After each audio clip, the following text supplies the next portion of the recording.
Hello friends and welcome to Boost Your Career, the place where you learn the skills to grow in your career. Now, you know that if you are working on Excel, you have to perform certain repetitive tasks on daily basis. For example, if the user is downloading this data from the website, what is this data? This data is about account holders and the amount deposited by them, and it talks about the other factors like state or account opening date and gender.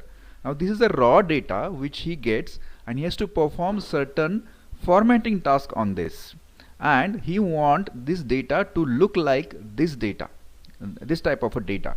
What is the difference between these two datas? If you see, the lines have been added over here, the grid lines have been removed, the formatting is being done to look it better, the total is being added, and the highlighted amounts, the amounts which are more than 50,000 are being highlighted with the help of conditional formatting.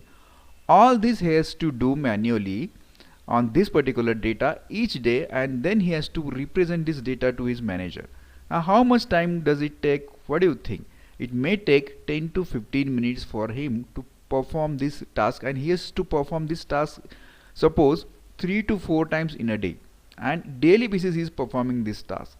Now how much time it will take? It will take around 10 to 15 minutes to perform this task, to convert this data, format this data like this. Now can we do some automation of this activity, so that with the help of one click only this data will get formatted into this type of a data? Can we do that? Yes, we can do that with the help of macro. Macro converts the activities which are repetitive into automative activities. So with the help of one click only, this data will get formatted and it will look like this data. How do we do that? So I will just click this button and you will see that the conversion has been done, and you will see the data is converted like this. How do we do that? We do that with the help of macro, recording a macro, and that too without knowing Visual Basic knowledge. So how to create a macro and automate the activities without knowing Visual Basic, that is the topic of the day today. So stay tuned till the end of this video. If you are not subscribed to this channel yet, to learn such kind of additional knowledge, please subscribe to this channel.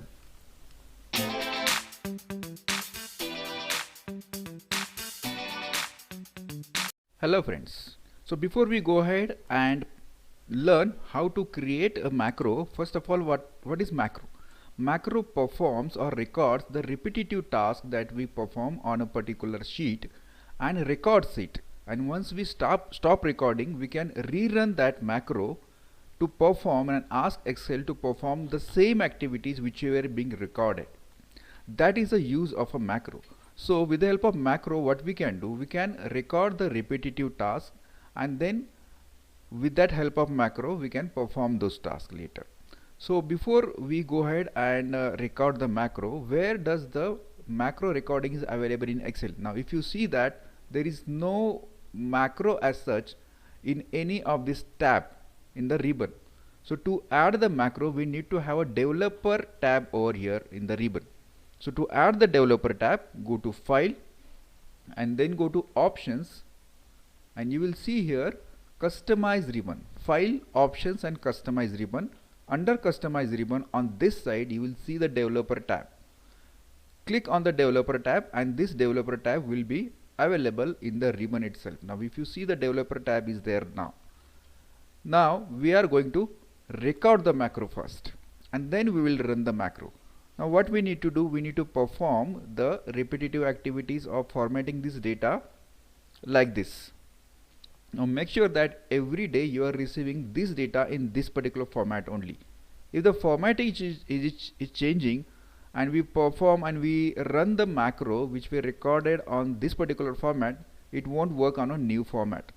Now we are going to learn how to if there is any additional data is being received. Now these are the records, these are 15 records. Now if we receive 20 records tomorrow, will the macro work or not? Yes, we will create a macro in such a way that if we receive additional data, then also macro should be performing. But if the additional column is being added, then this macro will not work. So that we need to make sure that we are receiving the data in same format only. That is a check that we need to perform. I will go ahead and start recording the macro. Under developer tab, if you see, there are Visual Basic, macros and record macro options are being available. So we'll use first the record macro, then it will start recording, and it will change once we stop the recording, then the macro will get recorded. So let us go ahead and learn step by step. So I will start recording the macro. Now you can see here this window appears. What is the name of a macro? I will give the name of name as formatting, but there should not be space in the name. If you want to create a shortcut to run the macro, you can type any letter, Control plus Q, Control plus K, like that. So if you want to run that, you can just click on Control Q or Control K. But right now I don't want to do that because I want to create a button for that macro. That also I will show you. Here in the description, I will write it performs whatever the description of the macro that you want to write. You can write here formatting activities,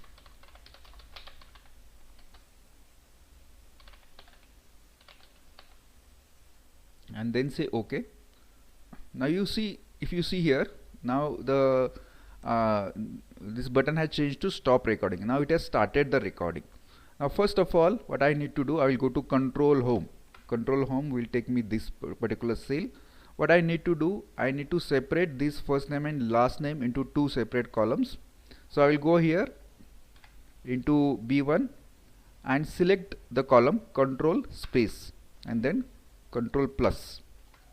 Again I will go to this, that is A2, and do control shift plus down arrow. Why I am doing this? Because if in the next data, if there are some additional records, this particular way, if I select the data, it will select the data till the end, even if the additional records are there. That is the use of this method. So go do control shift and down arrow from A2, and then do text to column. You can do text to columns from the ribbon if you know, but I know the shortcut, so I will use the shortcut Alt DE, delimited. This data will get separated into first name and last name. Next I am using space, and then next, and then finish. Now you see that the first name last name is being separated. I will write here first name, last name, and then select the row, control space, and I will add 3 rows because this is what I want to do. And then in A4, this is the data where my data starts. I will now select this data like this, control shift right arrow, control shift down arrow. Why I am selecting this up? Because I want to format this as a table, and this is the way I'm selecting. I'm not selecting with the help of mouse because I want to include the additional data also in future if it comes.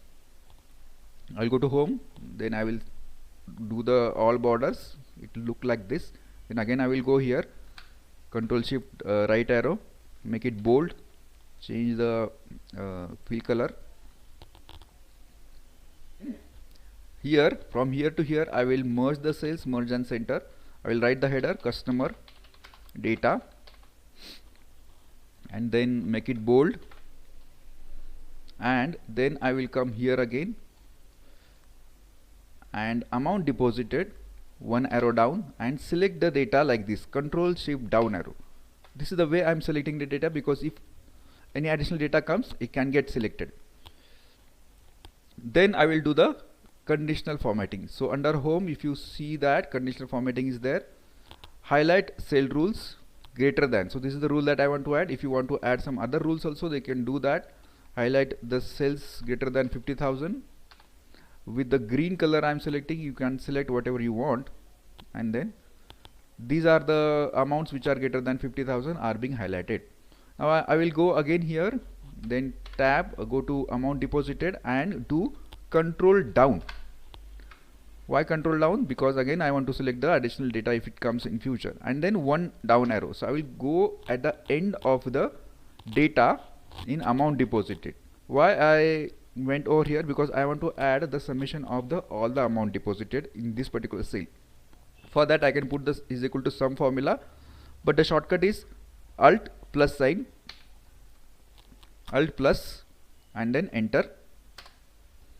So this is the sum that I got. Now the last thing I want to do is that adjust the column width. So I will just select all the columns, double click, column widths are being adjusted. If you want to delete any unnecessary column, that also you can do, and then select all, go to view and remove grid lines. So this data now looks like the other data which we discussed. Now I will go ahead in developer and stop recording.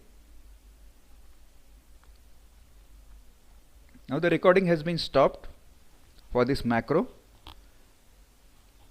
Whatever we have performed is being recorded now. Where do I see the macro? Here. Macro is there, formatting macro is there. And all the Visual Basic coding will be seen in this particular cell. Now I will show you whether this macro is performing or not. So for that I will take this raw data which was there, which I may pasted in a separate column because I want to use that, and paste over here on this data. I will just remove the conditional formatting, alt OD. I will remove that because it was applied by the macro in earlier cells. So this is the raw data. Suppose we have received, I will add again one name, 60,000, again Maharashtra. Upon account opening, put any date. So this is the additional record we have received in the second data. Then I will go ahead and run the macro now. Now if you see here in macros, if you click, the macro is there. You can run from here and we are going to create a button as well. So I'll go ahead and test the macro now.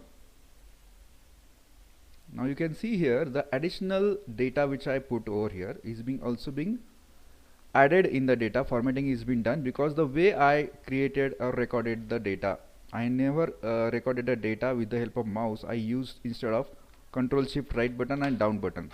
So that is the reason this data is being captured till the end. Even if the new record line is being added, it will get captured. So this is how the macro can be recorded and can be run. Now how to create the button? First of all, again I will clean this data.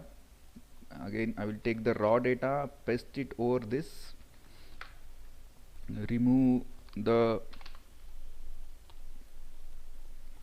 conditional formatting. So this is the raw data. Now I will create a button and will show you how to create the button and how to run the macro with the help of button. Now under developer tab, to create the button, go to insert, developer insert. Under insert there are various options, but right now we are going to take the button, the option which is there, button. Click on this, then you can put the button wherever you want. I want to put it right here. Now this window appears. Once you click on that button, you will see that there is a macro name. Our macro is there, formatting, and we can click on that formatting and say OK. Now this button has been added. Now I can change the name of the button, formatting, and click outside. You will see that the button is being activated for our macro. If I click on this formatting, in a single click you will see that all the formatting is been done within a second, fraction of seconds time. So I have saved around 10 minutes each day, each activity. So if you save 10 minutes, 10 to 15 minutes even for each day also, it will be around 20 to 50 minutes in a month. Lot of time saving can happen. So how do you save that?